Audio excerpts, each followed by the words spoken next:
Have you ever stood in front of your kitchen trash bin, looking at vegetable scraps, fruit peels, and leftover rice, and suddenly felt a sense of regret? I believe that for many Vietnamese families, organic waste is still seen as something to be thrown away, rarely thought of as something worth reusing. But every time I take out the trash, I ask myself, what if we could turn these seemingly useless things into something valuable? How different would life feel? Reusing organic waste not only helps reduce the amount of trash released into the environment, but also creates a natural source of fertilizer that nourishes the soil and the plants around our homes.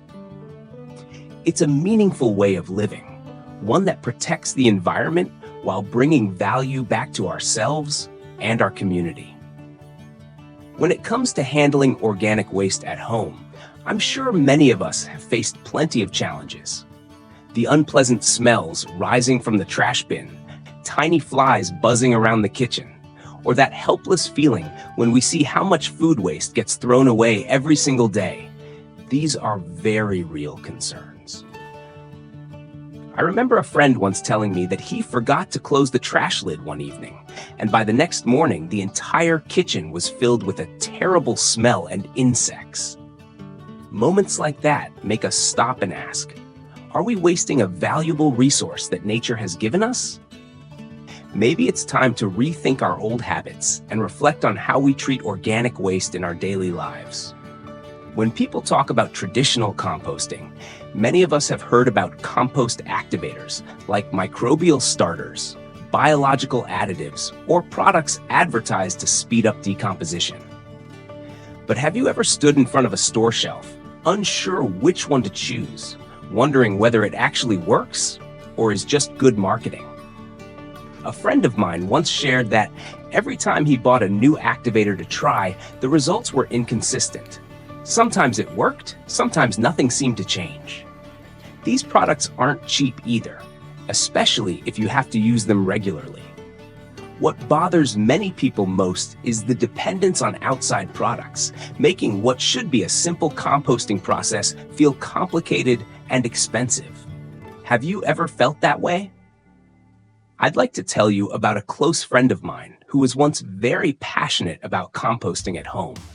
He tried everything, from buying expensive microbial products to experimenting with DIY formulas he found online, but the results were disappointing. The compost never became light and crumbly, and the bad smell lingered in one corner of his garden, pushing him to give up more than once. Have you ever been in that situation? I think when we start out, we all hope for a solution that's simple, easy, and still effective. That shared frustration is what motivated me to look for a gentler, more practical approach for everyone. Have you ever noticed that small box of baking soda quietly sitting in the corner of your kitchen? It's not just useful for baking or deodorizing. It can also be a surprisingly helpful secret for improving home composting.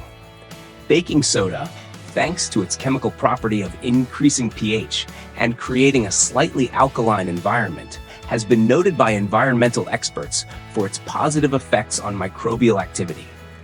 When the compost environment becomes more balanced in terms of alkalinity, beneficial microorganisms can thrive, helping organic matter break down faster and more completely.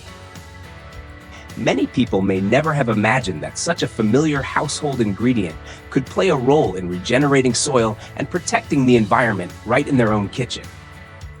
To use baking soda in home composting, start by mixing a small amount of baking soda with water to create a very diluted solution. Then gently spray it over the surface of the compost pile and lightly mix everything so it's evenly absorbed. From my own experience, monitoring temperature and moisture is extremely important. Too dry and microorganisms slow down. Too wet and unpleasant odors can develop. One small reminder, don't use too much baking soda. Just a little is enough to support decomposition, because overuse can raise the pH too high and harm beneficial microbes.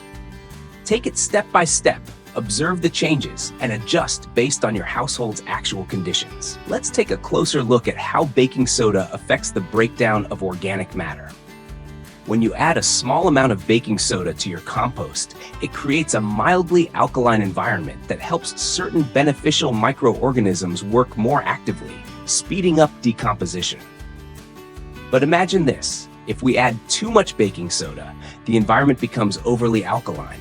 The pH rises too high, and many microorganisms may be inhibited or even stop working altogether.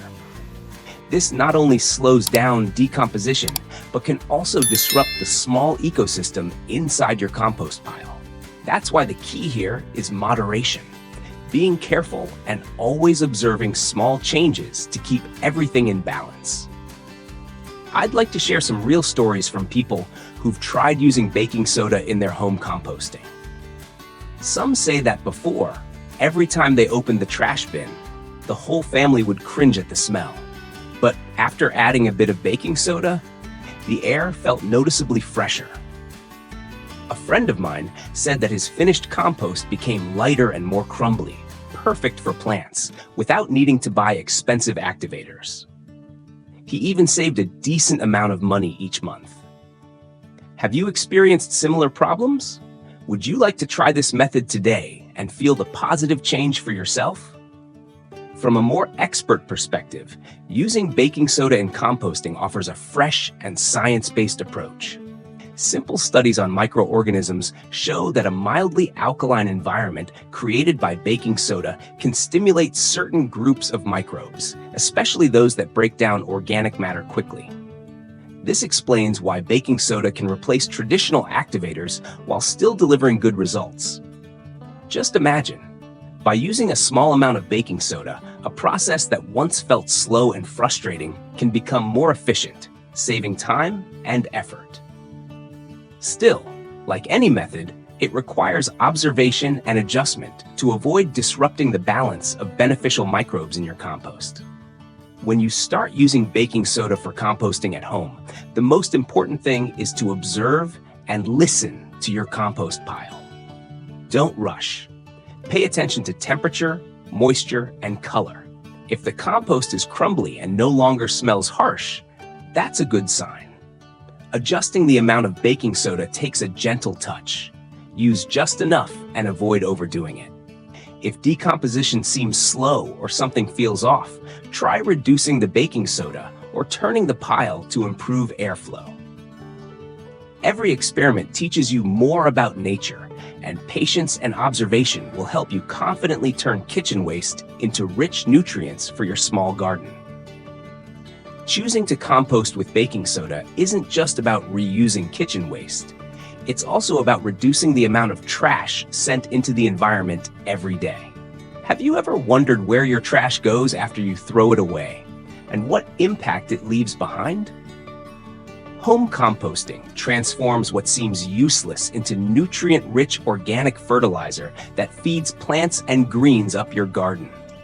It's a small action with a big meaning, reflecting personal responsibility toward our shared environment.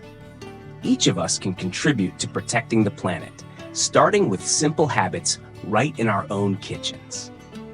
Most of us have felt that quiet happiness of watching our gardens grow greener and healthier. I still remember the first time I made clean compost for my own garden. It was a special feeling, a mix of pride and warmth. Have you ever felt joy watching plants thrive thanks to your own effort? It's not just a physical result, but a mental and emotional reward, a deep connection between people and nature. Every time I look back, I feel grateful for choosing to care for my small garden in the most natural way possible. I want to encourage you to try composting with baking soda at home. You'll see how simple, affordable, and effective it can be. A friend once told me that after just a few weeks, his family's small garden looked noticeably greener, with looser soil and more vibrant flowers. In my neighborhood, when people started handling organic waste together, the air felt fresher, and kids could play outside without worrying about bad smells. These small changes, when shared, can create a green, friendly, and inspiring community for all of us. When we learn to reuse kitchen waste and turn what we once threw away into something valuable, it's not just about saving money. It's a meaningful transformation of how we live. Imagine if each of us started with small actions like this every day. The environment around us would gradually become cleaner and more full of life. Living green and living with purpose isn't something far away. It's a choice each individual and family can make.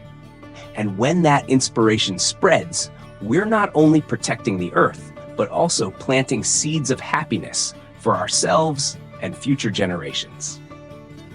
If you found these thoughts helpful, consider subscribing to the Compost channel and joining me on this journey toward a greener, smarter, and more proactive way of living. We're not just growing plants, we're restoring trust in the soil, in nature, and in ourselves.